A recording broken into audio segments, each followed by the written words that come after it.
umaga. Amen. Ang mga narinig natin mga pangangaral. Amen. I just felt I don't have to preach dahil puno-puno na po tayo mga kapatid. But somehow, amen, we still have time at tayo po ay magpapatuloy. Amen. Sa ibang napagpalak na mula kami ng umaga. I'm so blessed. I'm so blessed. Amen. Hallelujah. So I like those two lines. I will do anything. Sabihin, lahat gagawin natin. You're the bride, you will do anything. Amen. And when you give, you don't give part. You give everything. Amen. Dahil bago natin natupad ang bagay na ito, ginawa niya na muna sa atin. Amen. Binigay niya ang lahat. Amen. At ginawa niya din ang lahat. Amen. So this afternoon, didiretso po tayo sa pagbasa ng kasulatan. I believe we don't need further introduction. Thank you so much mga musician. I appreciate ating mga kamanggagawa na nandito. Amen. Certainly appreciate the trust to take this opportunity. Amen. So babasa tayo ng kasulatan. We'll be reading from the book of Numbers. Ito ay sa Old Testament. You know, tinuruan tayo sa mensahe, we believe in the New Testament as well as we believe the New Testament. Amen? Dahil dalawang pakpak ito, hindi pwedeng isang pakpak lang, may kilya yun, tatagilid ka, di ba? So there is always a balance. We're so happy na ang mga talata sa lumang tipan, dahil sa mensaheng ito mga kapatid, ay tila baga nagkakaroon nito ng buhay, bumabago nito sa ating kalagitnaan. And we see it's the same God all throughout. Mula noon, ngayon, hanggang magpakailanman, He's the same God. Amen? At in this generation, sabi nga sa ating theme, amen? The bride is called on the scene. 2,000 years ago, sabi ni Paul, narito kami ay ginawang panoorin ng sanlibutan. Amen? Ginawa silang panoorin. Sabihin, ang mundo, ang sanlibutan, amen, ay nagmamatsyag sa kanila. Amen? Just like something when you watch, something is, kung ano yung present, kung ano yung current, mga kapatid, kaya sa mga ministers meeting natin, di nawawala yung current events. Kasi nakikita natin yung mga bagay na pangyayari. And we see what's going on outside, what's going on within the framework of the message of the hour. Amen, ay nakikita natin kung anong generation tayo mabilang. Amen? At alam natin kung paano tayong kikilos, mga kapatid. And watch, mga kapatid, not just the world, amen, but even the other dimension, amen, is watching over us. Amen. So, now, pag sinabing nasa eksena ka, sa'yo nakatutok yung camera. Di ba?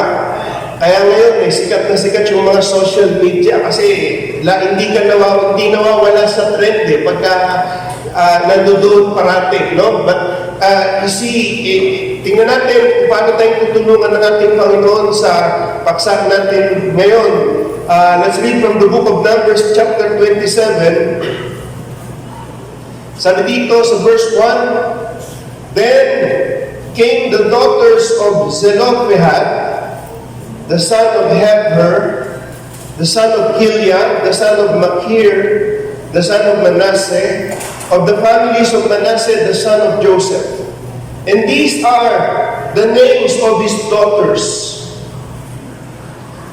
Mahala, Noah, and Hogla, and Milcah, and Tirza. So meron isang character in the Bible na pangalan ay Zelophehad, tatay siya, at meron siyang anak na 5 babae. Wala siyang anak na lalaki. Sa verse 2, And they stood before Moses. The 5 daughters of Zelophehad stood before Moses, and before Eleazar the priest, and before the princes, and all the congregation by the door of the tabernacle of the congregation, saying, Our father died in the wilderness, and he was not in the company of them that gathered themselves together against the Lord in the company of Korah, but died in his own sin and had no sons. 4. Why should the name of our father be done away from among his family, because he hath no son? Give unto us therefore a possession among the brethren of our father. Amen? And Moses brought their cause before the Lord. And the Lord spake unto Moses, saying, the daughters of Zelophehad speak right. Thou shalt surely give them a possession of an inheritance among their father's brethren, and thou shalt cause the inheritance of their father to pass unto them. Ito ang mga salita ng Panginoon. Saglit po tayong yumubo at manalangin. Dakilang Diyos, Ikaw ang pinakamakapangyarihan sa lahat. Kung wala ka, Panginoon, wala kaming magagawa. Kung wala kang salita, Panginoon, ay wala kaming proteksyon. Sa hapon na ito, Panginoon, Ikaw ang sentro ng gawain ito. O God, once again, ipagpatuloy mo po, Panginoon, ang iyong makalangit na pagpapala, ang iyong presensya ay tumahan sa aming kalagitnaan, Lord. Amen. At ang lahat ng ito, whatever is being accomplished and what will be accomplished, Lord, ng munting gawain na ito ay makapagbigay ng kapurihan sa iyo. Ito po isamo namin ang dalangin sa matamis at makapangyarihan mong pangalan, aming Panginoong Jesucristo. Tayo natin magsabi ng Amen. Hallelujah. God bless you. Tayo na kayo po. Amen. Pagpalain tayo lahat ng ating Panginoon. Amen.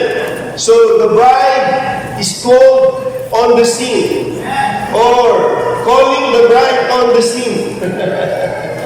Amen. Pero gusto kong, actually, I preach this sa aming iglesia. I preach at least part of it. It's about the bride's battle for her inheritance. Amen? So, nandito mga kapatid, some of you, or most of you are familiar with this. So, sa background ng ating pinag-uusapan, merong 5 babae na anak ni Zelophehad. Ang pangalan si Mala, Noah, Hogla, Milka, and Tirza. So, it happened na kapatid na sa panahon na ito, if you look back sa Matthew, sa Numbers chapter 26, ay makikita natin na ang inheritance ay dinidistribute, na hati-hati na po sila. At pagkatapos na maibigay ang tala ng mga merong parte, merong mana, amen, wala sa listahan si Zelophehad. Amen? Dahil siya ay patay na, pagkatapos wala siyang anak na lalaki. And so, it's been a culture or custom, mga kapatid, in the Old Testament. Amen, kaya yung mga panganay, amen, sa kanila napupunta yung malaking parte. Sa kanila nabibigay yung pangalan, yung next in line. Amen, yung tatay, mga kapatid, at yung kanyang panganay na anak, sa kanya na ililipat. Alright?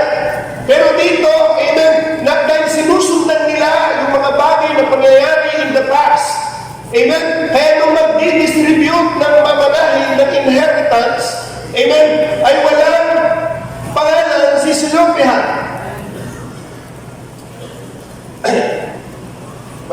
Walang parte yung kanyang pamilya. Kasi wala siyang anak na lalaki. Pero sa pagkakataon na ito, at sa kaunang-unahang pagkakataon, amen, merong tumayong 5 babae. Amen, tumayo sila. Sila yung magkakapatid. Wala silang kapatid na lalaki. Amen, walang next head of the family na naninindigan para sa kanila. Amen, but these 5 women stood their ground. Amen, at sila ay tumayo. Amen, hindi pa ito nangyari kailanman. Walang basihan. Kung merong batas, walang basihan. Amen, walang tala, mga kapatid, na sila ay magmamana at sila ay merong parte. Amen, pero sila, mga kapatid, ay nanindigan, tumayo sila. Anak kami ni Zelophehad. Amen. At bilang kanyang mga anak, sabi niya, bakit? Hindi sila nagko-complain, but they presented their cause. mapapansin ninyo sa verse 4, why? Why should the name of our Father be done away from among his family? Because he hath no son. Give unto us, therefore, a possession among the brethren of our Father. Amen? Dahil lang ba walang anak na lalaki yung aming magulang? Kami din, bagamat kami ay kanyang mga anak, at dahil kami ay mga babae, wala kaming karapatan sa bahagi ng aming mga magulang. Amen? So no wonder, sa Matthew chapter 25, ay meron 5 wise virgins. Amen. Hallelujah. Because they represented also the 5 daughters of Zelophehad na merong angking karunungan, merong angking kaalaman. Amen. Dahil alam nila, meron dapat silang bahagi dahil sila ay galing din, mga kapatid. Amen. Sa sinapupunan. Amen. Na kanilang ama. Kasi Zelophehad. Hallelujah. I wonder this morning, this afternoon, mga kapatid. Amen. I believe perhaps the reason you are here because you know your position. Hallelujah. Ang position mo ngayong umaga, hindi pumunta doon ngayong araw na ito, ay hindi doon sa sementeryo at makipagsiksikan ka. Amen. Wala doon ang possession mo. Amen. But you battle your way here. Amen. Kaya naman, meron akong bahagi, meron akong position. Amen. Meron akong pakinabang sa gawain. Amen. And I believe I could feel that. Amen. Because by knowing your position, amen, you will also know your possession. Amen. At sabi ng prophet, when we take our position, there's always a battle. Amen. So, nandoon, kaya pala, meron 5 wise virgins sa Matthew chapter 25. Sila ay matatalino. Amen. So, let me put a quote on this to set our direction. Sabi dito sa 7 church ages, now remember this, Christ in the true church is a continuation of the book of Acts. Can you say amen? But the book of Revelation shows how that the Antichrist spirit would come into the church and defile it, making it lukewarm, formal, and powerless. It exposes Satan, revealing his works, attempted destruction of God's people, and the discrediting of God's word, right down to the time he is cast into the lake of fire. He fights that. Ayaw ni Satanas ng book of Revelation. Amen? Dahil alam niya sa book of Revelation, andito yung kanyang ending. Sa Genesis, in-expose yung kanyang beginning, pero sa Genesis, sa Revelation, ay in-expose yung kanyang ending. Eh sabi niya, ayaw niya ito, at ayaw niya din na ang kabahayagan ay dumadating sa nobya. Amen? So, he fights that. Amen? Now, sabi niya, he fights that. He cannot stand it. He knows, Satan knows, that if the people get the true revelation of the true church, amen, and what she is, and what she stands for, and that she can do the greater works, she will be an invincible army. Amen. Ayaw na ayaw ni Satanas na makilala mo ang sarili mo. Amen. Ayaw ni Satanas na malaman mo na ikaw ay bahagi ng nobya ni Kristo. Kaya naglalagay siya ng kung ano-anong mga scarecrows. Narinig natin kanina, mga kapatid. Amen. Kung ano-ano ang mga pangalan na ibinabansag sa bride. Kulto, makaluma, napag-iwanan na ng panahon. Amen. Para ma-discourage ka. Amen. But when you know, when you realize your genuine position in the body of Christ, amen, hindi ka apektado ng lahat ng mga bagay na ito. Amen. Kaya alam mo kung anong posisyon mo. Amen. Sa katawan ng ating Panginoon. Hindi sila ang magdidikta ng direksyon mo para sa kaharian ng ating Panginoon. Hallelujah. Now, sabi niya sa next note, sa God's preparation, sa message, sabi niya, now you know a woman? A woman that holds her ground. She might be as ugly as all get out. and be a lady. There isn't a man in the country that's got an ounce of gentleman about him, but what will respect her. Amen. Ang isang babae daw na tinitindigan niya yung kanyang posisyon. Dahil kilala niya kung sino siya. Amen. Kahit na isang lalaki na walang sariling dignidad. Pero kapag nakita niya ng isang babae, she's holding her ground. Naniniwala siya sa mensahe ito at nilalakaran niya. Amen. Ang lakad ng isang tunay naman na ng palataya. Kahit na isang babae, lalaking walang dignidad sa sarili niya.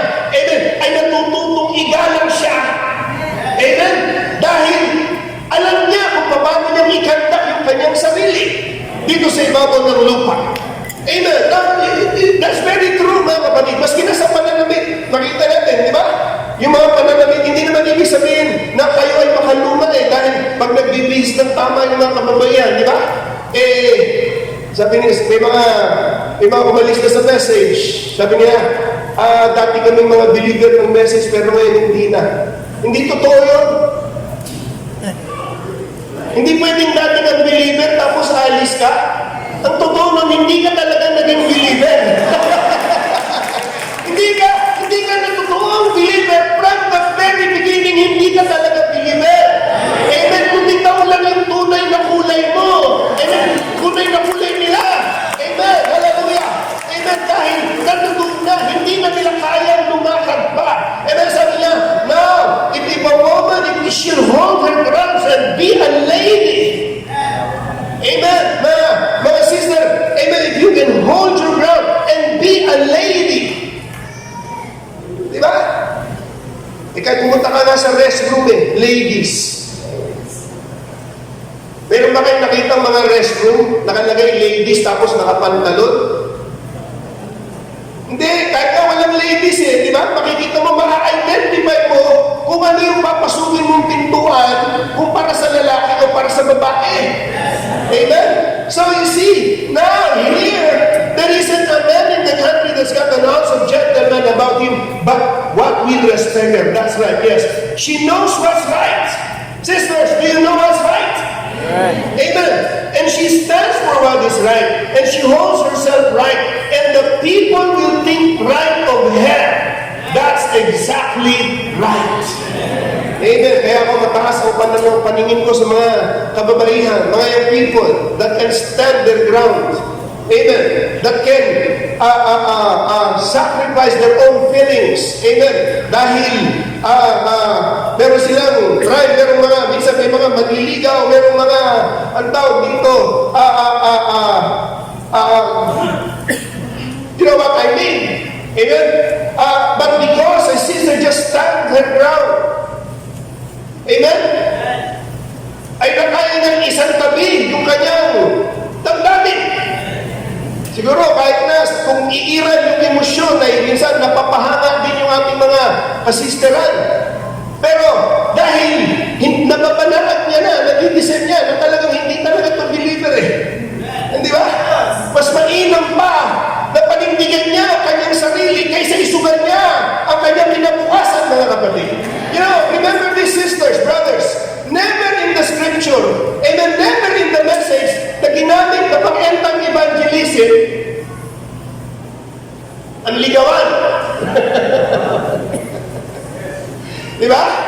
Amen, magpaligaw kayo sa mga unbeliever para dumami tayo. Walang matinong pastor sa mensahe. Nagagawa niyan, mga kapatid. Amen. Hallelujah. Hindi bahagi ng evangelism yan.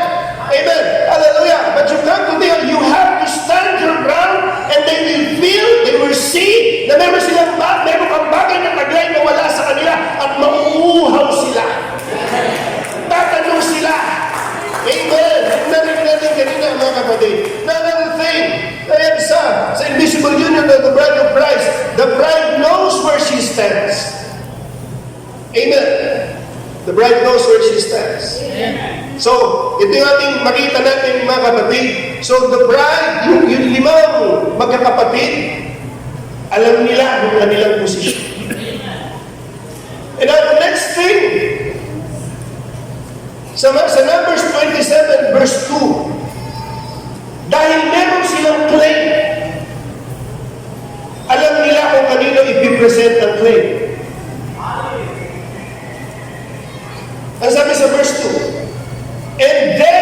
the five daughters of Zelophehad, and they stood before Moses, and before Eleazar the priest, and before the princes and all the congregation by the door of the tabernacle of the congregation, saying, Amen.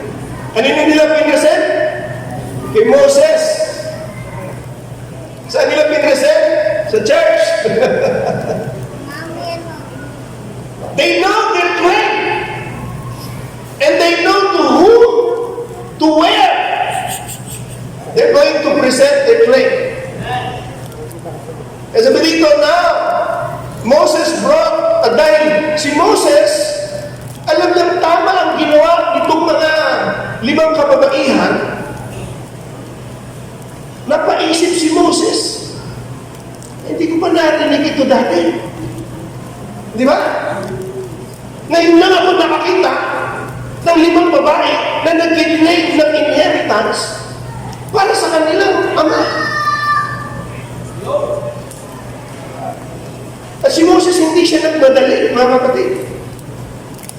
Sa verse 5, after hearing the women's claim, hindi niya kaagad sinaway. Saan niyo nakuha yan? Anong basihan niyo? Saan yung quote yan? Ano, bigyan niyo ako ng quote.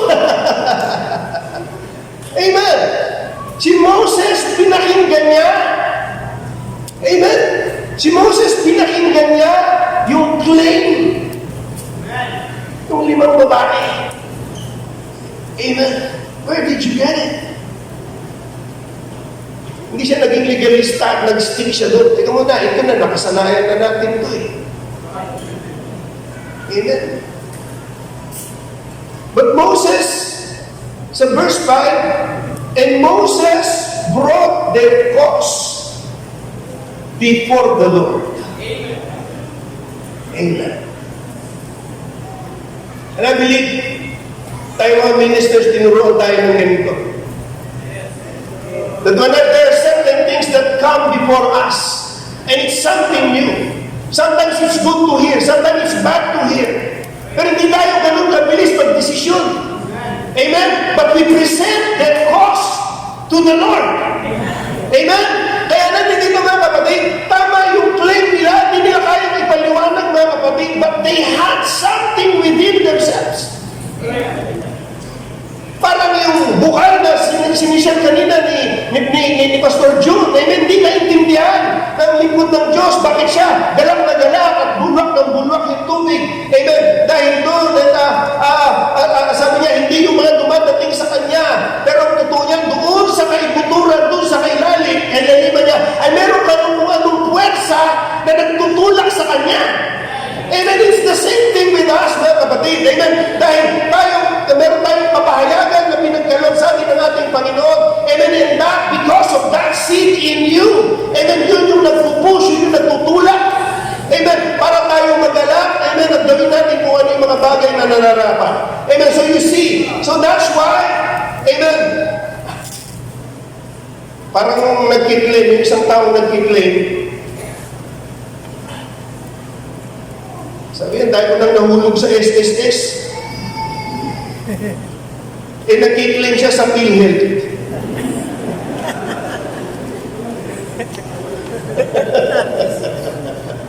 Mali yung lugar na magkiklaim eh. Wala akong makiklaim doon, di naman doon naguhulog eh. Di ba? Pero may isang kwento ng isang ordinaryong, may murang bigas. Pila siya sa murang bigas. Nakakita siya ng murang bigas. Programa yata. Nakipila siya, nagkakagulo yung mga tao. Meron siyang isdalang supot. Pagdating doon sa counter, sabi nung nasa counter, anong numero? Di po, 5 kilo po. Anong numero? 5 kilo po. Kasi nagkakaintindihan. Yung pala, nagkamali siya ng pila. Pila pala ng loto yung pila.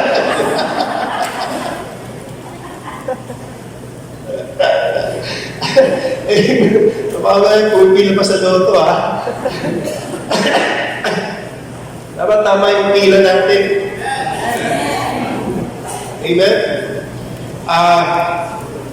So, That's why, si Brother Branham, sabi niya, every Christian, we believe that every Christian ought to have a home church that they go to. Amen. Kaya kayo nandito dahil inaya kayo ng pastor nyo, dinala kayo dito, you have your home church. Palakpakan ninyo mga sarili. Amen. Sa mga ministers, sa mga evangelists, hindi pwede kahit na mga evangelists, walang home church. Di ba? Amen. So we believe that every Christian ought to have a home church that they go to. Every Christian ought to meet somewhere with believers. And wherever you meet, that's the church. Amen? So meron tayong lahat home church.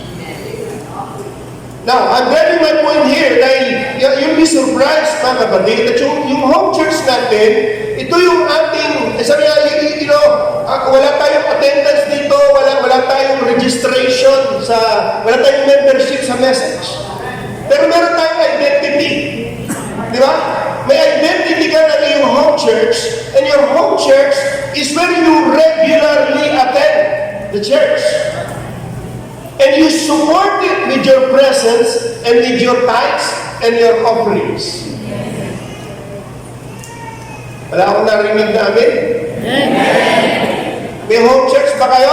Amen. Amen. So sabi nga, now that's it, a home church. Amen, is when you go to regularly, amen, and you support it with your tithes and with your offerings. Amen. At ang home church natin, na hindi lang home church gusto, lagi kasi kaming masaya eh. Di ba? Home church ko to kasi dito ako pinagpapala. Home church ko kasi dito lagi akong tumatayo sa pulpito eh. At nagkaroon ng katahimikan sa auditorium. Amen. But a home church is your home. And a home stays together. No matter what. A home church, hindi lang tayo nagsasama-sama sa home church dahil masaya tayo. Amen. Maski na sa problema, sama-sama ang home church.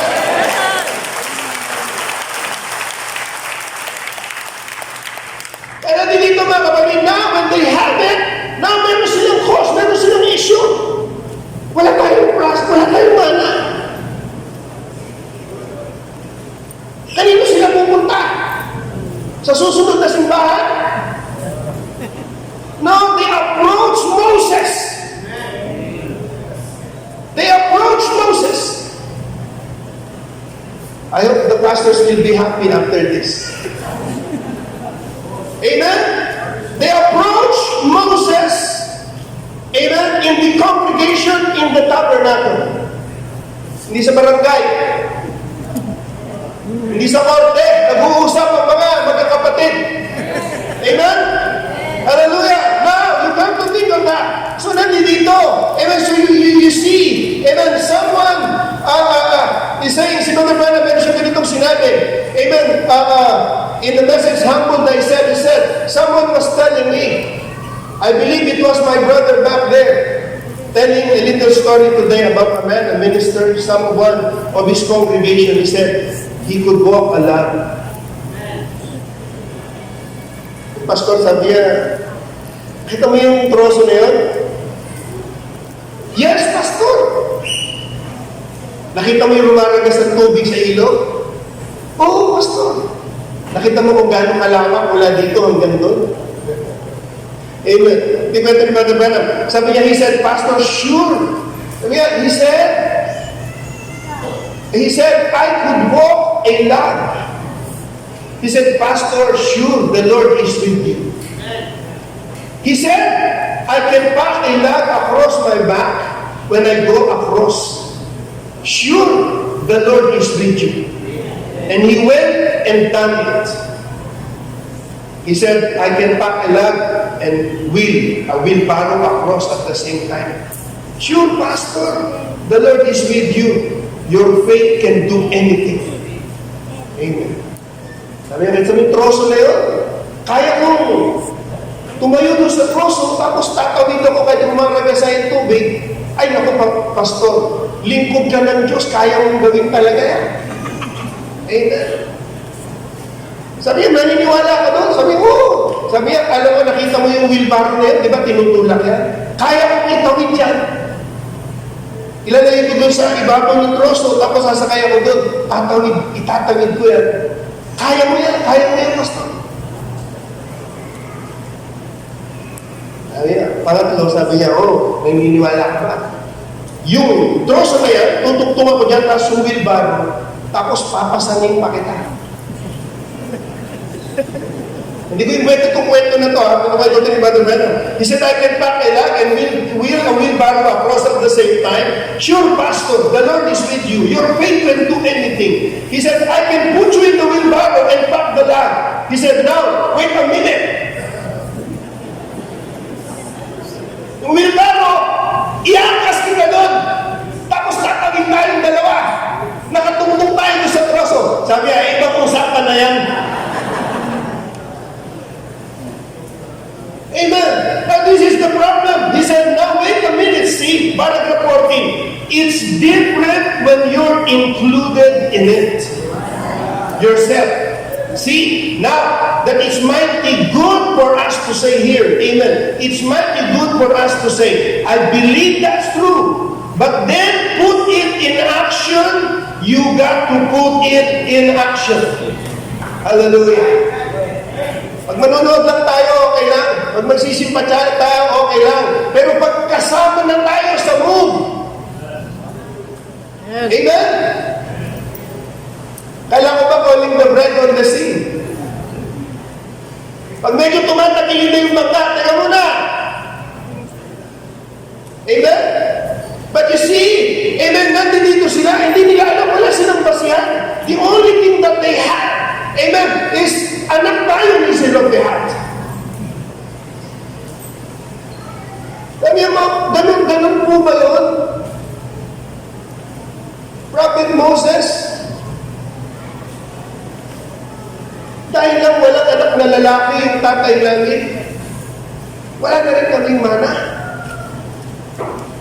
Amen? But, you know, may isang bagay na nakita ko dito. They had no idea how they can get their inheritance para sa kanilang ama na si Zelophehad.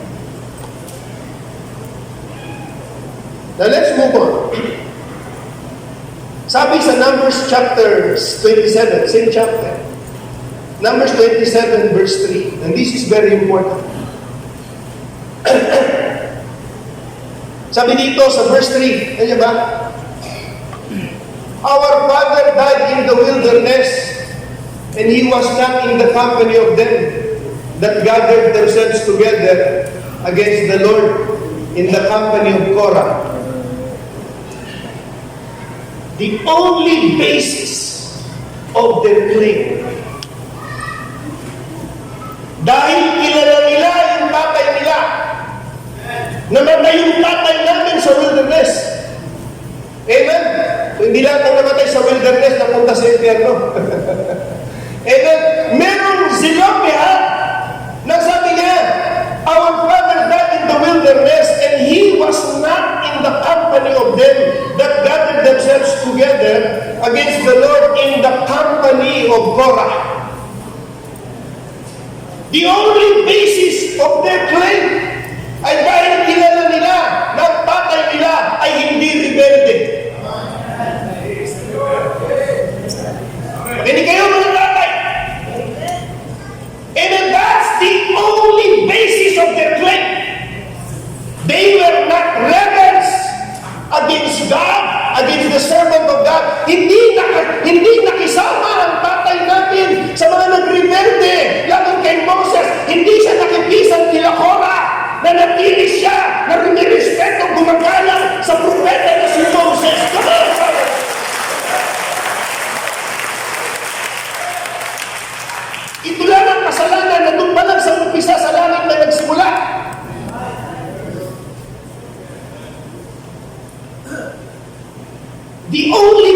of the dead ay nakita na matyagan ng mga anak ni Zelophehad na hindi siya nagsalita laban kay Moses, na propeta ng Diyos. Walang basyan. Walang mana ang mga babae kung tutusin. They have no possession. They have no inheritance. But the only basis na pinaghawakan nila, nakita namin ang aming ama, nakita namin siya, amen, na buong galang niya, buong respeto siyang nananatili, amen, natutunan na, dahil na nagansa, pumalino na, si Korah, ang dami na nilang mga naging followers at lahat na, but not a single moment, maski na kami kumakain sa hapag, na nagsalita siya laban sa aming pastor. Amen! Come on, somebody!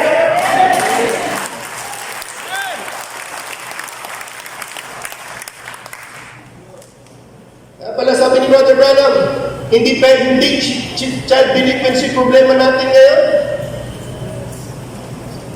Our problem today is what? Tulungan niyo ako mga pastor. Parents delinquency. Because our children are watching us. Amen. At kung meron tayong iwanan sa mga anak natin, ito ay yung magurong tayo gumalang sa opisina. Calling the bride on the sea. Amen.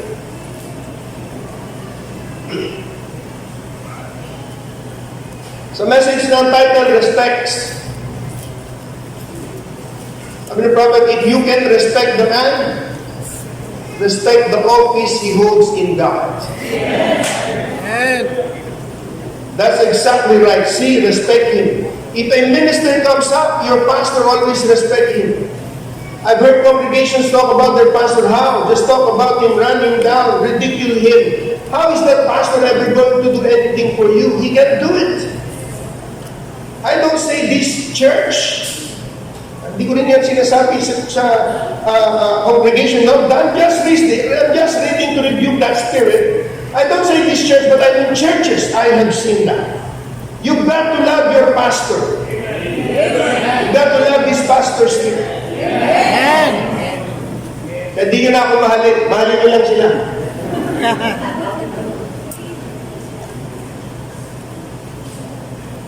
Amen. You've got to love your pastor. You've got to know that he's human being. But yet, now this is powerful, but yet, God has made his pastor. His pastor. Kung siya ay inilagay ng Diyos, may problema tayo. Because he's not even your pastor. The prophet of God said, he's pastor. You've got to love your master. You've got to know that he's human being, but yet God has made him his pastor. And no matter what the pastor's done, privilege tayo. If you respect him in your heart as God's servant, God will respect you for doing it. Amen. Alam niyo, kaya the bride is called on the sea. We're already in the last days. Hindi na tayo naglalaro. Hindi na tayo nagbibiruan. Di ba? Amen. Tayo nandito na tayo sa pagitan na kapatid, between time and eternity. We're already in the time na nag-overlap na ang time at saka ang eternity. Kaya nga, the bride is already on the scene. If Christ is on the scene, and Christ is the bridegroom, amen, may pinakasalan ng bridegroom. So the bride must be on the scene. Amen. So, now look at this. Amen. He is pastor, and no matter what the pastor, if you respect him in your heart, as God's servant, God will respect you for doing it. Amen. So,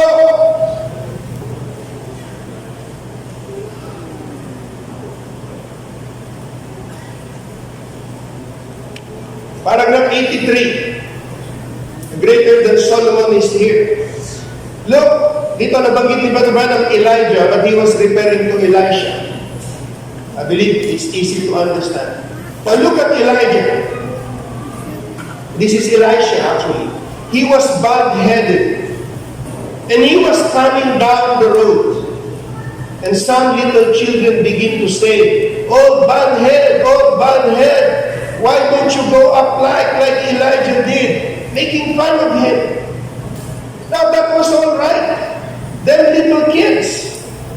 Maybe it was their parents that taught them to do that. They were little fellows. Sabi niya, it's not, ang problema natin ngayon ay di lang children delinquency. It's parent delinquency.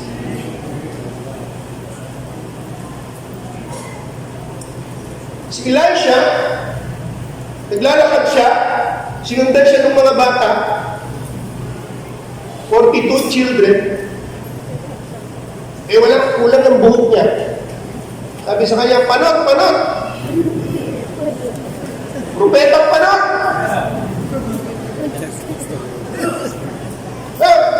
They were making fun of this prophet, but they got him angry. And he turned around and put a curse on those children in the name of the Lord. And 2 she-bears come out of the woods and killed 42 little innocent children. Mga bata, walang kamalay-malay. Amen. Akala nila binuan lang. Akala nila, now is that scriptural, mga kapatid? Amen, it is. Amen. Dahil, yan po ay nangyari, mga kapatid, sa 2 Kings chapter 2, verse 22. So the elders were healed unto this day, according to the saying of Elisha, which he spake. And he went up from thence unto Bethel. And as he was going up by the way, here came forth 9 little children out of the city, and mocked him, and said unto him, Go up, thou bald head, go up, thou bald head. And he turned back and looked on them, and cursed them in the name of the Lord. And there came forth 2 she-bears out of the wood, and there 42 children of them. Sabi ni Brother Branham, 42 innocent children. Amen. At sabi ni Brother Branham, hindi niya dapat ginawa yun. Sabi niya, now, that don't sound the nature of the Holy Spirit. Sabi niya, hindi yung kalikasan ng Espiritu Santo. Amen. No, kill them little children, but angered a prophet. He cursed them children, had to be recognized because he was a prophet. So you have to watch. Innocent children. Nakakala nila, biro lang, ay nag-cellphone nila. Di ba? Kinurse sila ng propeta ng Diyos, and it took effect. Pero sinasabi ng prophet, kung tutusin, hindi yung kasalanan ng kanilang mga anak. Mga inosente yung mga bata. Wala silang malay-malay. Pero saan nila nakuha yun? Sabi ni Brother Branham, narinig nila sa kanilang mga magulang. Na kanilang mga magulang, siguro pagkalit, kumakain, mga kapatid, pinupulutan nila yung mga ministro, mga diakono, mga ginagawang katatawanan ng ministry. Amen. Hindi ganun nila naimulan ng paggala. Sabi niya, you cannot respect the man, respect the office that he holds. Amen. At ito ang nakita ng mga bata. Pero yung binitiran na mangyayari yan. Kasi tayo dito, wala naman mga puro pusakal at askal lang naman nasa karsada di ba? Pero yung sheepers dito, mga kapatid, ay mga demonyo. Sa ating generation, mga demonyo yan. Amen. Nakapag ang mga bata, wala silang ganung respeto sa opisina. Wala silang ganung respeto sa ministry. Hindi nila kinukonsider na proteksyon, mga kapatid, na meron kaya ibigay na proteksyon spiritual ng ministry. If they don't respect, their lives will be in danger. Amen. Hallelujah. Now remember, the only basis of the 5 children, daughters of Zelophehad, was they watch their father respect the office. Amen. Now, Numbers 27, verse 6. Hindi na tayo lalayo dito. A few minutes before 5. Sabi sa verse 6, and the Lord spake unto Moses, saying, 87, verse 7, the daughters of Zelophehad, I like this, speak right. Amen. The daughters of Zelophehad speak right.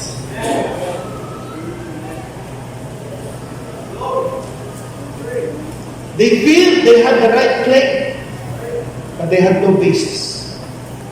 They watched their father. Now they presented their claim in the right person, right office, right place. And ngayon, hindi lang right person ang in-approach nila, they also presented their claim with the right approach. At miski ang Diyos, mga kapatid, nung ipresenta ni Moses ang cause na ito, mga kapatid, amen, i-present nung i-present ni Moses sa Diyos, dahil hindi niya kaagad mag-desisyonan eh. Hindi siya kaagad nag-desisyon. Pinresent niya muna sa Panginoon. And he waited for God's answer.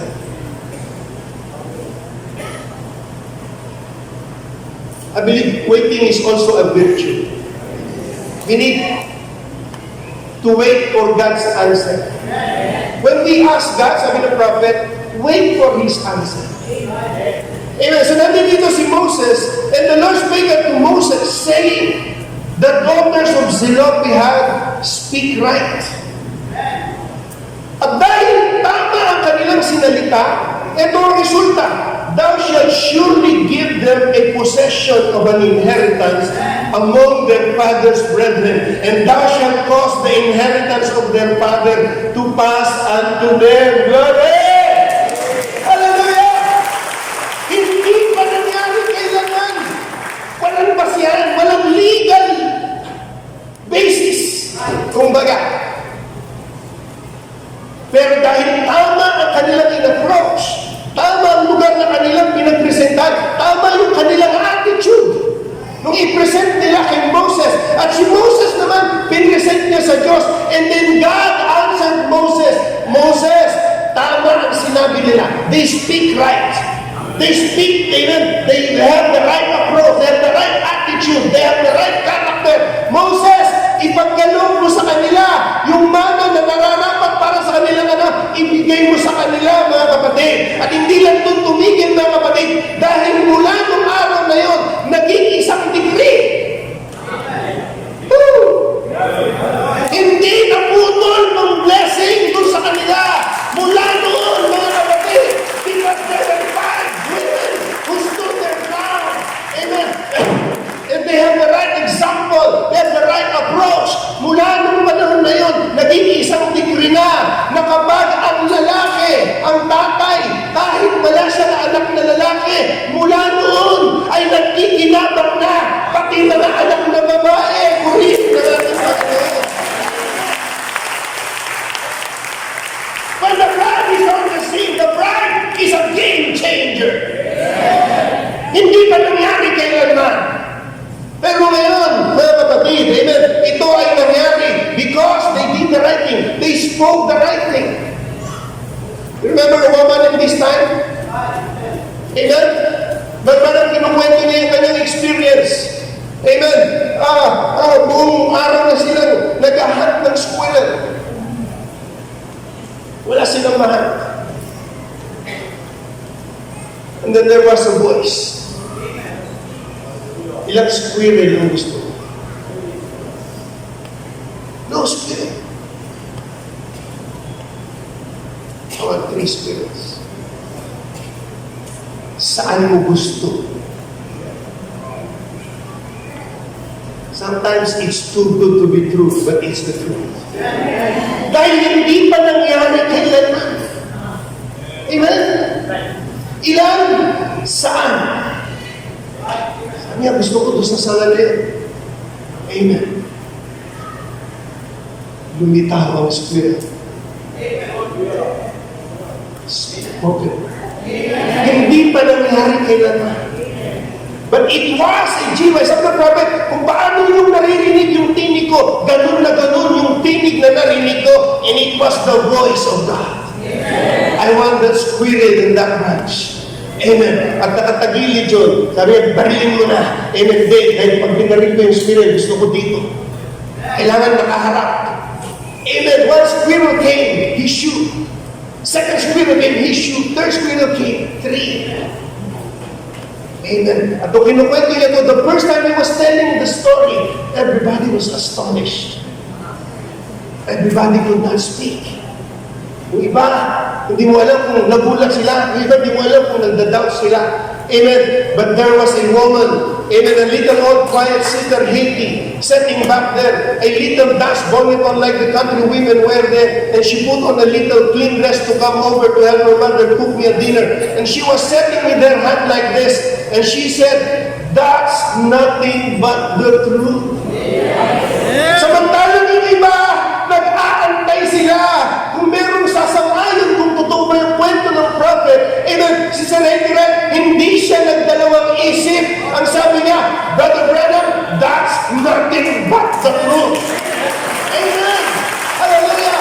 Sabi niya sa paragraph 200, she said the right thing. She said the right thing. Kagaya ng 5 babae, they spoke the right thing. Amen. Remember, when we speak the right thing, it will produce a heavenly result. Pero dahil nagsalita siya ng tama, natapos ba din yung kwento? Hindi. Pagkakataon sa Brother Branham, Saraytiran, right? Because you spoke the right thing, nalugod ang Espiritu Santo. The Holy Spirit was so pleased. Sabi ng tinig sa akin, kung ano man ang gusto mong mangyari, ano man ang sabihin mo mangyayari. Tell that woman, whatever she speaks, it will come to pass. Oh my.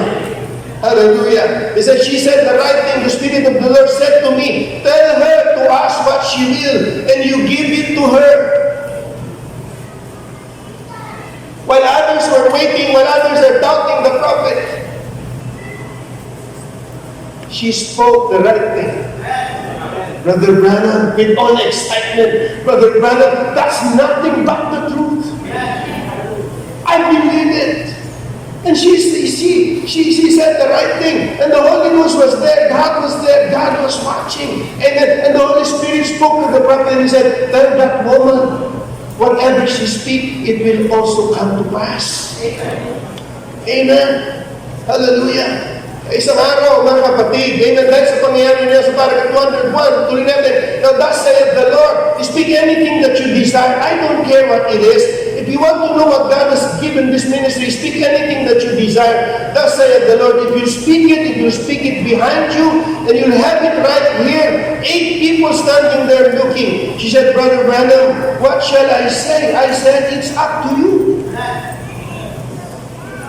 There sat her crippled sister, her aged father. She was poor. She could ask for money. She could have asked for anything she wanted to. I said, ask anything that's in your heart. Anything that you want to, you ask it. And thus saith the Lord, I'll speak it behind you, and you'll have it. Hallelujah. Sa ibang presentation, amen. Sabi ni Mr. Eddie Wright, Branham, hindi ko alam anong sasabihin ko. So innocent. Baka pwede ikaw na lang. Hindi naman sabi ng Espiritu Santo. Sabi ng Espiritu Santo, whatever you say, not what I say. Sabi ni Sister Eddie Wright, anong i-request ko? Ano sasabihin ko? Nagbigay pa nga ng suggestion si Brother Branham Sabi niya, di ba mahirap ka? Amen? Sabi, nagbibigay siya ng indikasyon, why don't you ask for money? And bunch of dollars will just fall in your lap. Or, meron kang kamag-anak na sa buhay na meron karamdaman, bakit hindi mo hilingin? Amen?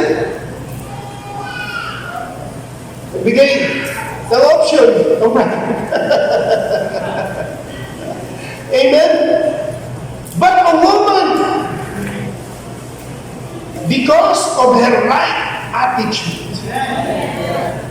Because of her innocent heart. She asked the right thing.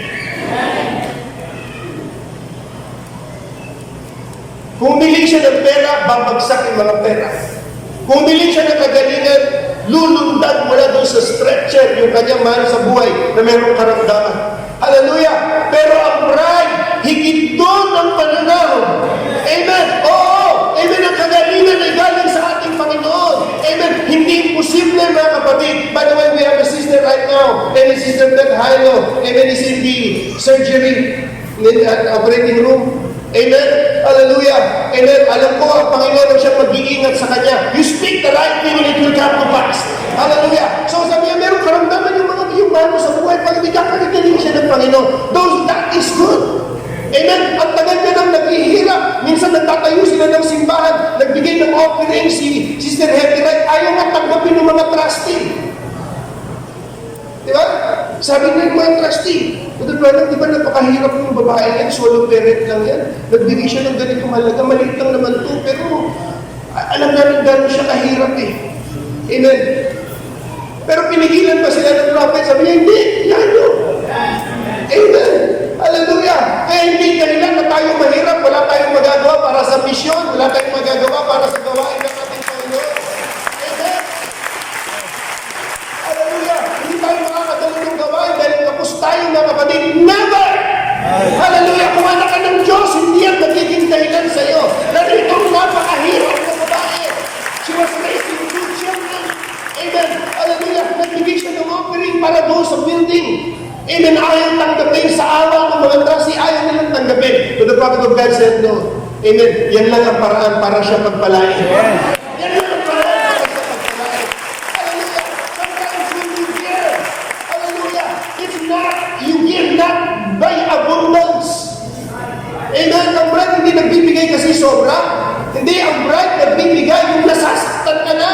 Yung bahagi mo, ibinibigay mo. Amen. Hallelujah. Hindi yung ikapo mo, titipirin mo, tapos ipagkakawang gawa mo. Para sa Panginoon yun. Hallelujah. You come to think of this woman, God was so pleased with her. God was watching over her. Amen. And because she said the right thing, sabi niya kung ano yung sabihin mo, yun ang mangyayari. Amen. Walang masama kung humili siya ng tagaligan. Walang masama kung humili siya ng pera dahil mahirap naman talaga siya. Amen. But a woman with innocent heart, alam niya kung ano yung higit na mahalaga. Ang healing darating, pero mamamatay pa rin ang katawan kung luluobin ng ating Panginoon. Ang blessing darating, pero pwede mawala yan kahit kailan. Pero sabi niya, ang nais ko ay ang kaligtasan ng dalawang anak ng mga lalaki. Hallelujah! She asked the right thing. Dahil alam niya, hindi naman basihan yung kayamanan. Di ba? Amen. Kahit tayong pagalingin ng ating Panginoon, amen. Darating yung panahon, tatanda rin tayo kung magtatagal pa si Lord. Amen. Kung oras na natin, wala tayong magagawa. Amen. Pero tama ang hiniling niya. Ang gusto ko ay ang kaligtasan ng dalawa kong anak na lalaki. Ang dalawang bata nandun naglalaro sa labas. Walang kamalay-malay. Pinag-pray sila ng nanay nila. Amen? But because of the Holy Spirit present, it struck the two boys. At galing doon sa labas, pumasok sila doon sa hallway. Nakataas ang dalawa nilang mga kamay, mga kapatid. Nagsumo sila ng buhay nila sa ating Panginoon kahit bata pa sila. Amen. Hallelujah. Kaya may mga movement sa Amerika, mga kapatid, na sinerge nila kung anong klaseng buhay na meron itong dalawang batang ito. Amen. At inalam nila, amen, na siyempre, grown up na sila. Amen. Nabalitaan nila, hindi, naglalasing pa rin, hindi, ganito, mga kapatid. Amen. Tell me, it was thus saith the Lord. It was thus saith the Lord. Hindi pa nangyari kailanman. Amen? Hindi pa nangyari kailanman, mga kapatid, na nangyari sa kasaysayan na sa pamamagitan ng binigkas ng nanay ay naligtas ang kaluluwa because she spoke the right thing. Amen. And she knows what to prioritize, mga kapatid. Walang kinalaman yung buhay. Ha? Sabihin nyo lang, anong preaching yan? Anong nalinaw? That's the very truth, mga kapatid. Amen. For the very first time in history, ang kaligtasan ng dalawang taong ito ay hindi nakabakay sa paglilingkod nila sa Panginoon. Amen. Kundi sa kaunang ng pagkakataon, kinlig sila ng kanilang nanay sapagat nalugod ng Diyos na sila.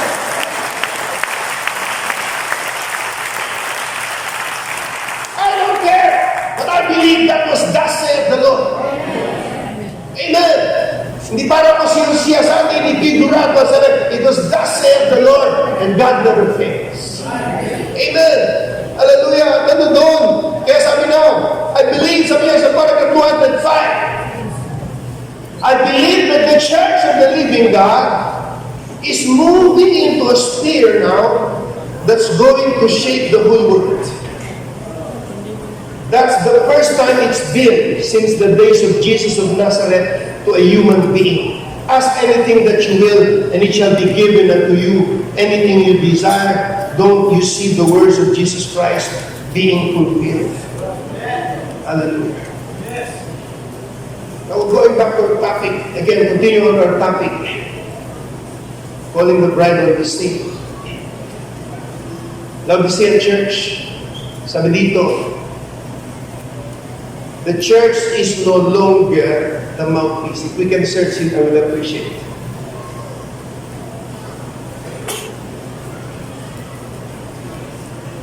The church is no longer the mouthpiece of God. It is its own mouthpiece. Diba ba? Back. The church is no longer the mouthpiece of God. When we say, thus saith the Lord.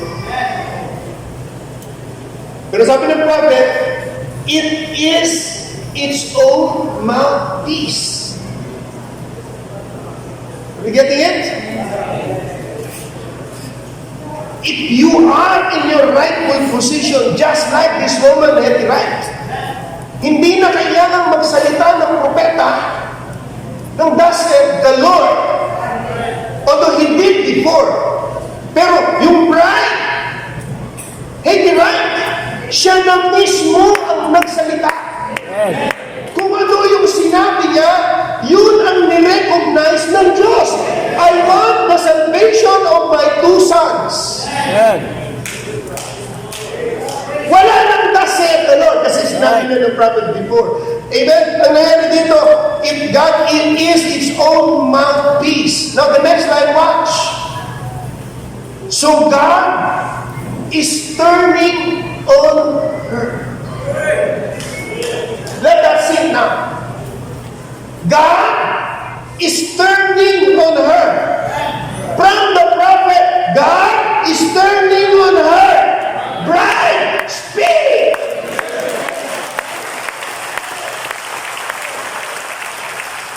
Hindi natin dinidiscredit ang prophet. Dinala niya tayo up to this point. Amen? But we have come to the point. Amen? That God, from the prophet, God is turning on her. It's your time. Call it the bride of the sea. You are being called on the sea. Hallelujah. Step into it. Step into it. Speak.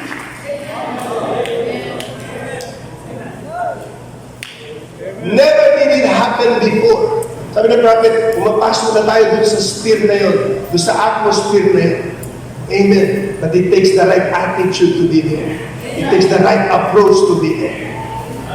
Hallelujah. Amen. Now, let's see the lineage of Zelophehad.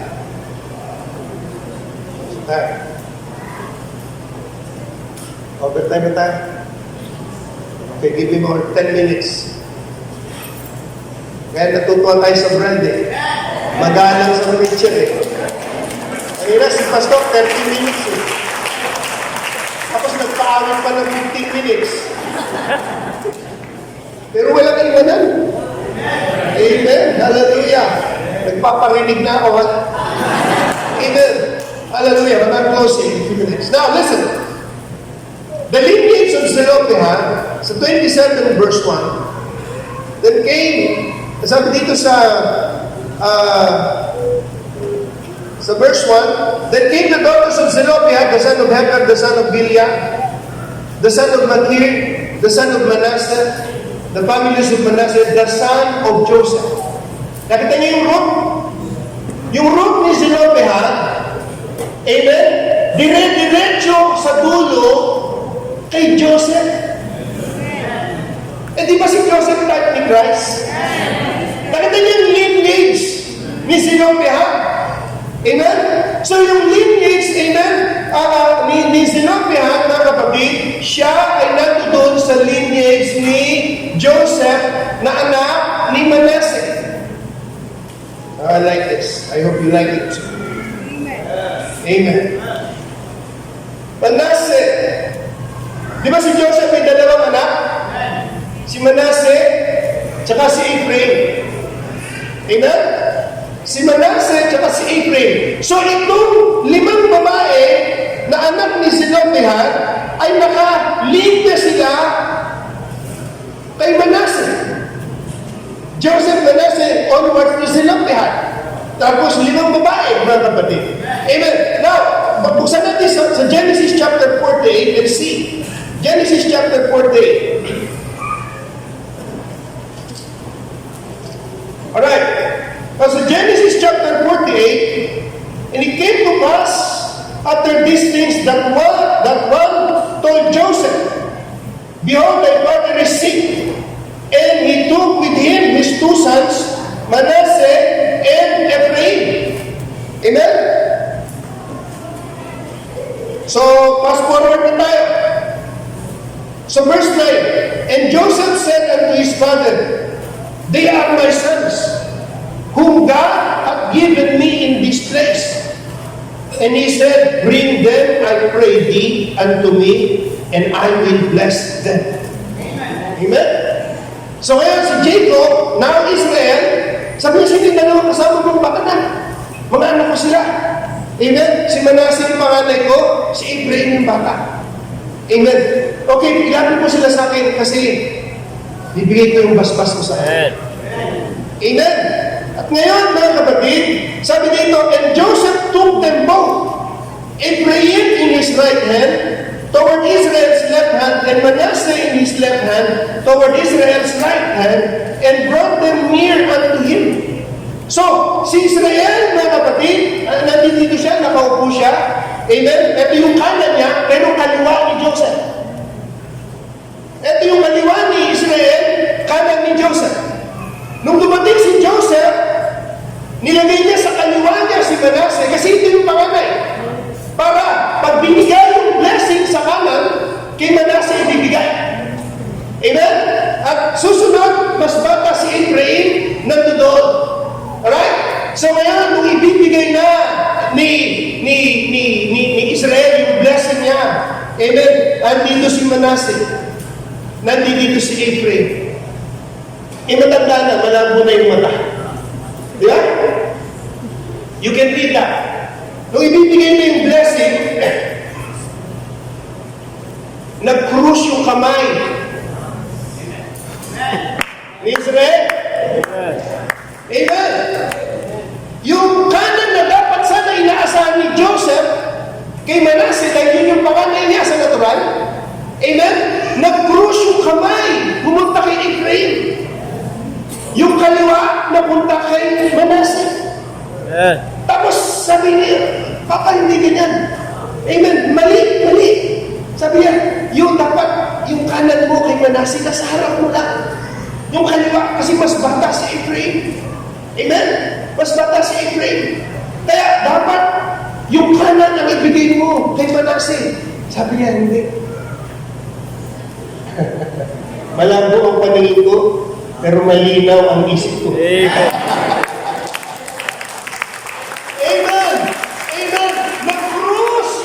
Nag-cruise yung kamay niya, kaya hindi na pinagpala si Ephraim.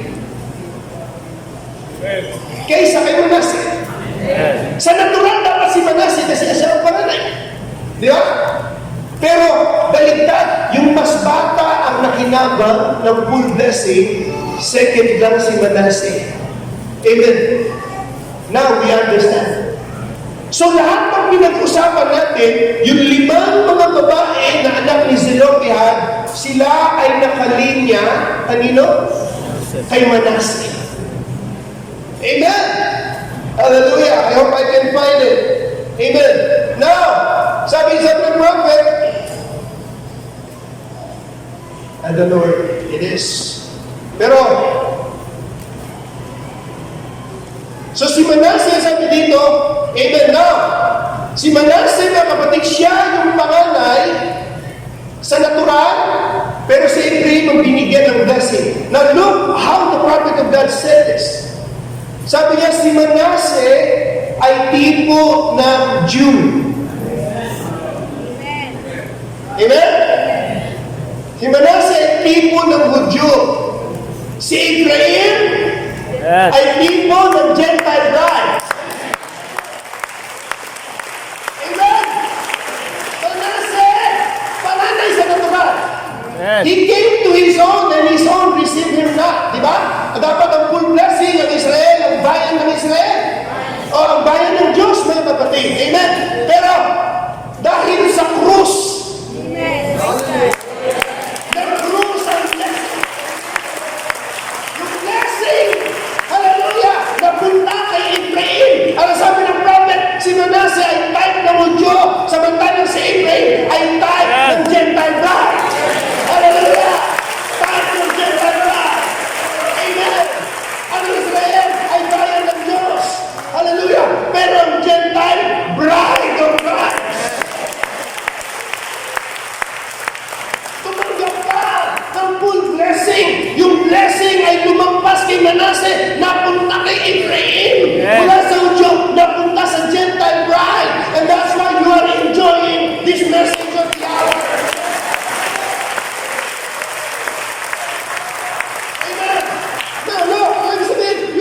Yung mga bagay na ito, amen? So, yung mga daughters ni Zelophehad, nakalinya sila kay Manasseh.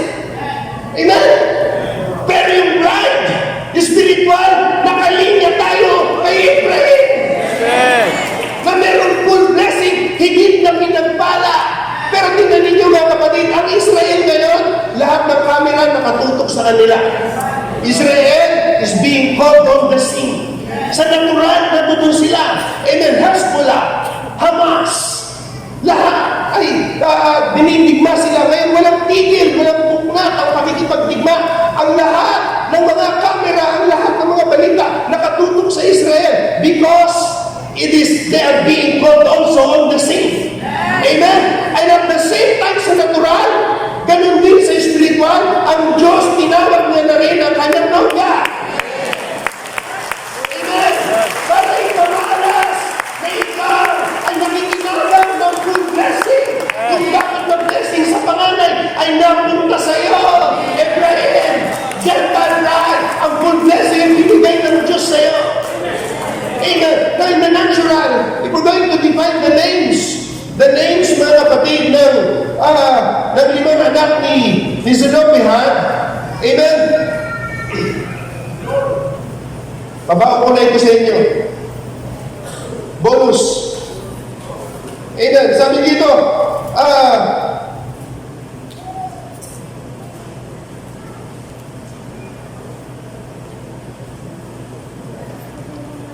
ang meaning ng 5 pangalan,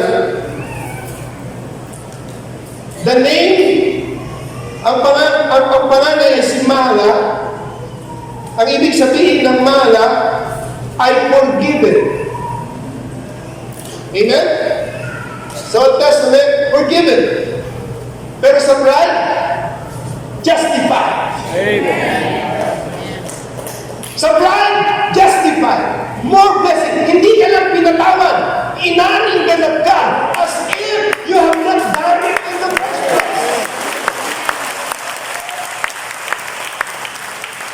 Ano nang bagay na kasalanan natin, ano mang uri ng buhay meron tayo. Dahil lumapit tayo sa ating Panginoon, we stand not just forgiven, but justified. As if you have not done it in the first place. There is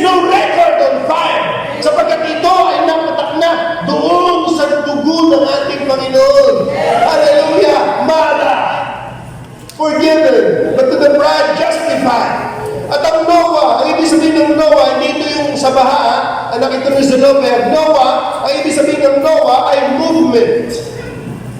Parang message, movement. Pag sinabing movement, it's a campaign. Pagka-campaign, meron ka sinusulong. But we're deeper than that. Amen, hindi lang ito movement, hindi lang ito campaign, but this is a revival. Amen. Word revival. Hindi emotional revival. Hindi, but we have a revival on the word. Hallelujah. Yun ang ibig sabihin ng pangalan ng Noah. And then Milcah, alam this, Milcah means queen. Pag sinabing queen, you have the share on the throne. Di ba? Sabi ni Pastor Jun kanina, hindi judgmental. Pero judge. Ang brand judge. Masama lang pag dinugtong yung mental. Pero ang brand judge. Di ba alam na kayo ay hahakot sa sanlibutan? Maging mananihel. Hallelujah! So the queen, amen, kagaya ni Esther, inulat ng Panginoon yung King Ahasuerus yung kanyang sentro. Mga kapatid, ano mang sabihin ni Esther, Esther, my queen, kaya kong ibigay sa'yo, even half of my kingdom. Amen. Sabi na natin, Panginoon, to him that overcome, will I give to sit with me in my throne. Hindi ka kailangan dumaan sa great tribulation, hindi mo problema yun. Amen. Kasi ikaw ay nobya ni Kristo. You have an equal share on the throne. Amen. Milcah, queen. Ang Tirza, it means pleasing. Apple of the eye. Paborito. Amen?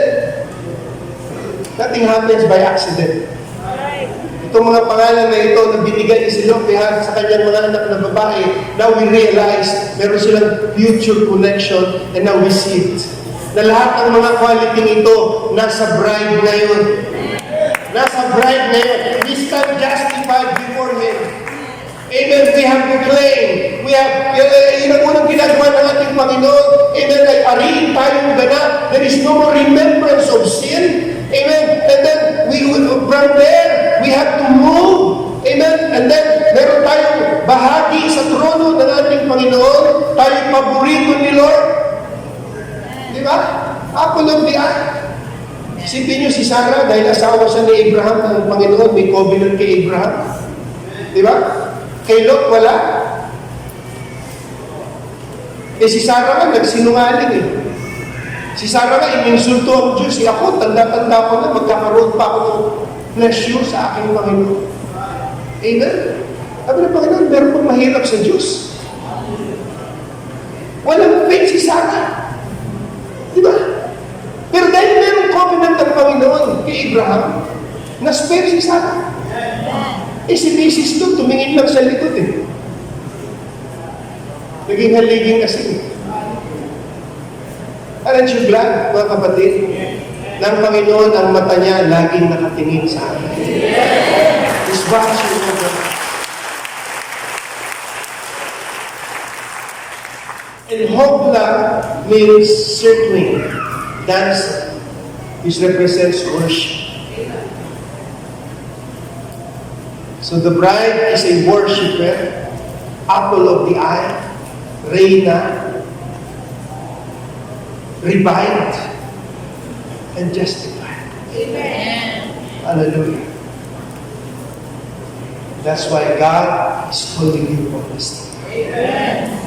You need to know who you are. Amen. We stand justified before Him.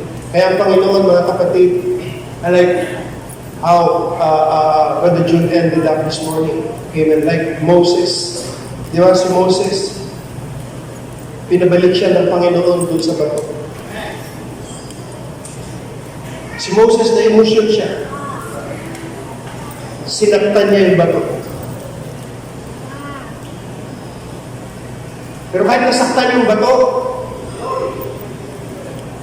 bumukas pa rin.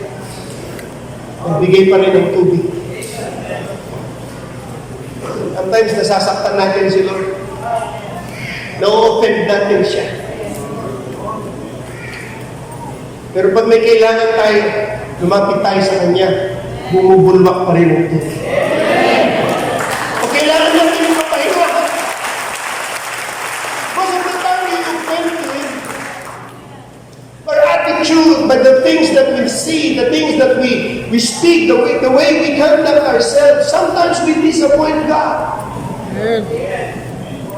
Pero pag nasa simbahan tayo, kailangan natin ng comfort. Bumubukas ang bato. Bumubulwak ang tubig. Nagpapainom pa rin siya ng matamis para abutin ang ating kauhawan. He was offended. And it's His giving water. Satisfying the thirst of His people. Pero may isang bagay na kailangan natin makita doon.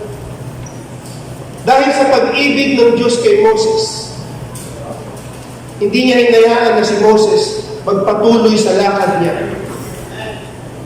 Inabalik ng Diyos si Moses dun sa bato na sinaktan niya. Kailangan ng Panginoon na si Moses magpapatuloy na tatawid sa promised land na mayroon siyang dalang sakit na iniwanan sa bato. But you know what happened? Dahil si Moses, God never changed His mind. God never changed His mind. God loved Moses so much. Na minsan ang Panginoon, mga kapatid, sometimes may mga bagay na gusto natin mangyari sa buhay natin, pero parang napipigilan. Parang ayaw ng Panginoon na ituloy. Ayaw parang walang nangyayari, mga kapatid. Somehow God wants us to go back to that rock. Kaya nga, nung hanapin ang anghel ng katawan ni Moses, sabi ni Brother Branham, nandun siya sa ibabaw ng bato. Embrace that rock that he offended.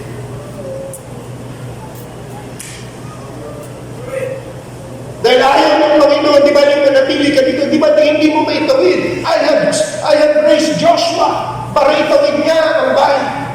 I want you to go back and say, I'm sorry. Amen. I believe Moses was there.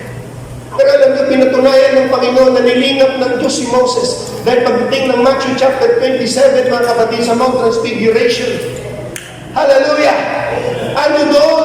Peter, James, and John. Sino nakita nila? Nakita nila si Moses. Nakita nila doon si Elijah. Ibig sabihin, hindi man literal na nakatawid si Moses, hindi niya literal na naitawid ang bayan ng Israel, pero pinatawad siya ng Diyos.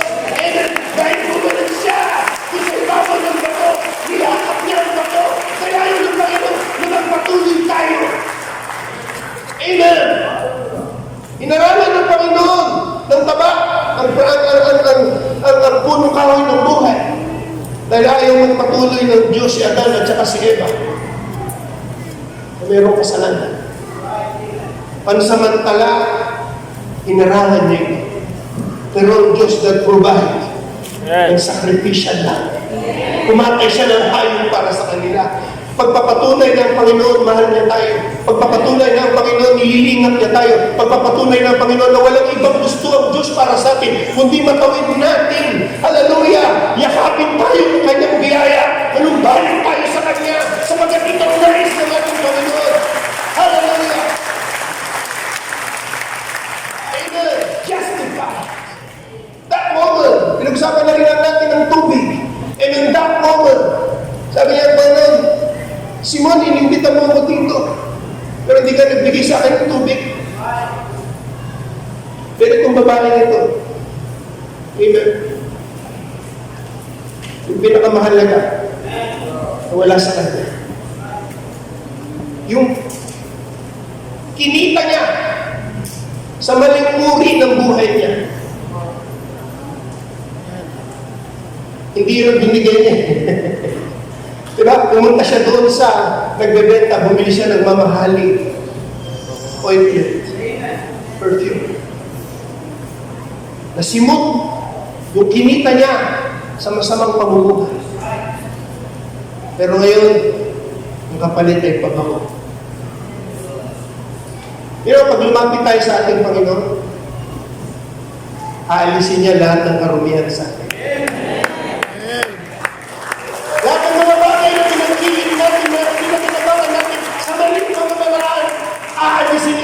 yung Panginoon. Sapagkat ang nais ng Panginoon, tapat tayong lalapit sa Kanya. Amen. At ngayon, wala na itong babae ito, the only decent part of her body, sabi ng prophet, ay yung kanyang mahabang buhok at siya'y nakaluhod sa paanan ng ating Panginoon. Amen. Hallelujah. Now, anong ginawa niya? She worshipped. The last daughter of Zelophehad, worship. Amen. Nagpakumbaba siya, lumuhod siya, mga kapatid. Amen. At sa kanyang pananambahan. Amen. Nauuhaw ang Panginoon. Amen. Nauuhaw siya. Kaya nga yung Laodicea, isusuma ko kayo. Diba? Ayaw niya ng paglilingkod na malahilingan. Amen. Yung Laodicea, sinukan ng Panginoon yung kanilang uri ng pananambahan. Pero ang babae ito, amen, yung kanyang pagsisisi, sabi niya, Simon, ikaw, amen, sino ba sa palagay mo ang higit na magagalak? Yung may utang na konti na pinatawad o yung malaking pagkakautang na pinatawad sa kanya? Amen!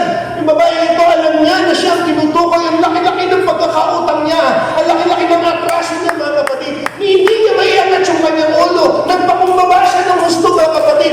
Lumuhod siya. Hinalikan niya ang paan ng ating Panginoon. Hallelujah! At mula doon sa kanyang puso, mga kapatid, nabuksan ang balong. May balong na nabuksan. Hallelujah! At yung balong ng kanyang puso, umapaw ang tubig. Hallelujah! Umago sa kanyang luha, mata. Amen! At yun ang pinaghugas niya sa paanan ng ating Panginoon. Yun ang naghahanap sa pananambahan ng ating Panginoon. God is looking for such kind of worship. Hindi sa kahit na kanino, mga kapatid. Hallelujah! So, bride, kung sa natural na 5 babae na anak ni Zelophehad na nakalinya kay Manasseh, nagawa nilang iglesia. How about you? Sabi ng prophet, nakalinya ka kay Ephraim na ikaw ay mas bata, but God chose you to be the Gentile bride. Ang lahat ito ay sa Hallelujah. Amen. Amen. Hallelujah. Malapit ng Panginoon, di ba? Amen.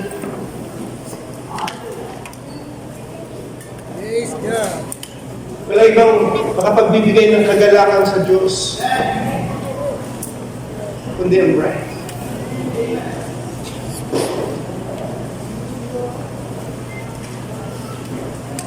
Amen. 5 daughters, lahat ng qualities. Amen. Justified, queen, revived, worshiper, appealing kay Lord. That's your bride. Ngayon, gusto ko iwanan sa inyo, sinabi ng prophet, God is now turning on her. God is turning on us. Ang camera ay nakatutok sa akin. Pero ang Diyos ay mabuti. Ang Diyos ay punong-puno ng pag-ibig at nagpapagod. Hallelujah. That's why you sing this song. The goodness. Amen. Hallelujah. We don't have enough time to pray for each and every one. Kung saan lang kayo naroon ngayon, God is turning on you. Hindi pa nangyari kailanman. Pero ngayon, pinatutunayan ng Panginoon na meron siyang kumpiyansa sa atin. Let's stay humble. Let's stay respectful for the praise of the Lord. Hallelujah. Amen. I love you, Lord.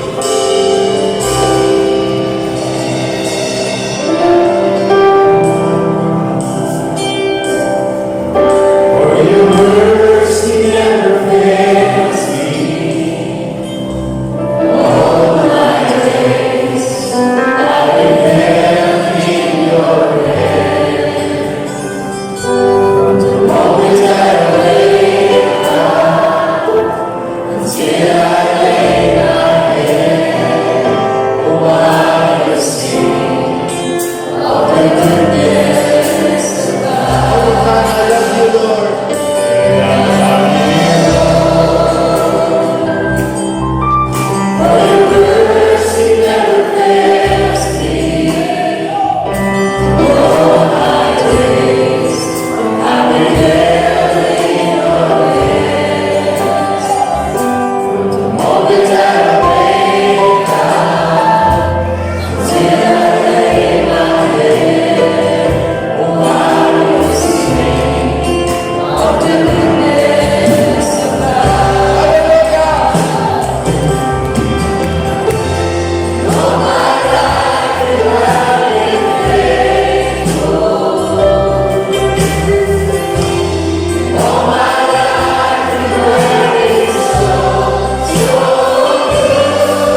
yung mana nila ay pinagpagalan ng kanilang ama. It was just grace for them. But they knew how to take it. The same thing with us. Ang mensahe ito, nagpapasalamat tayo. Dumating ito sa atin. It's all by grace. Dahil sa kabutihan ng ating Panginoon, nagpapasalamat tayo that in this generation, we have, like Silo, we had a father, the prophet. Amen? Who took a stand. Amen. Who took a stand. Kung nandun siya, beyond the curtain of time, ang dami niyang nakita, sabi niya, millions of them. Sabi niya, are they Branhams? Sabi ng TV sa kanya, no, they are your converts. Mga anak niya sa pananampalataya. Mga anak tayo sa pananampalataya. Na inabang tayo sa blessing. The somebody in this generation stood his ground. Amen. Sabi niya, kagaya ni Paul, I was never disobedient to the heavenly vision. Punong-puno siya ng pitagan. Amen. Mahal niya ang salita ng Diyos. Nanatili siya matapat sa mensahe ito. Kaya nandun siya behind the curtain of time. Sabi niya, si Pablo ba? Haharap din. Iharap din niya ba yung kanyang generation? Amen. Oo, kagaya mo, leader ka. You're like a patriarch. You're like a father to your generation. Amen. Ganun din. Then I have confidence, sabi niya, because I preach what Paul preached. At sabi ng mga tinig, we're resting on that. Hallelujah! Yung mga nandun ang nagsabi, nagtitiwala kami doon, naniniwala kami doon, we're resting on that. Hallelujah! Ikaw din, ganun din. Hallelujah! You have a prophet who said, we're resting on that. We're resting on this message. Glory to God. Hallelujah! Amen! Hallelujah! As pwede natin sa Tagalog, habang magkatawagin po ating MC for the closing service. Amen! Hallelujah! Piliin natin ang Panginoon.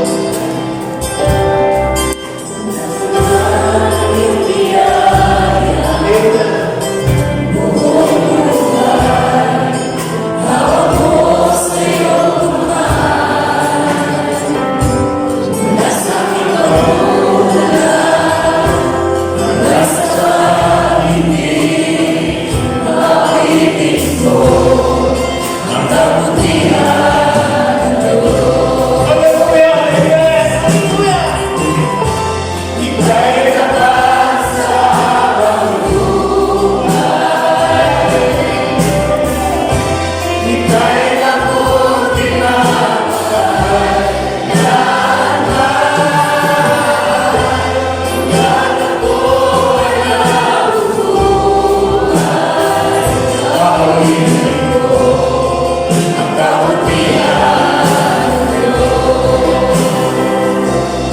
Gamitin natin mga kapatid na walang instrumento.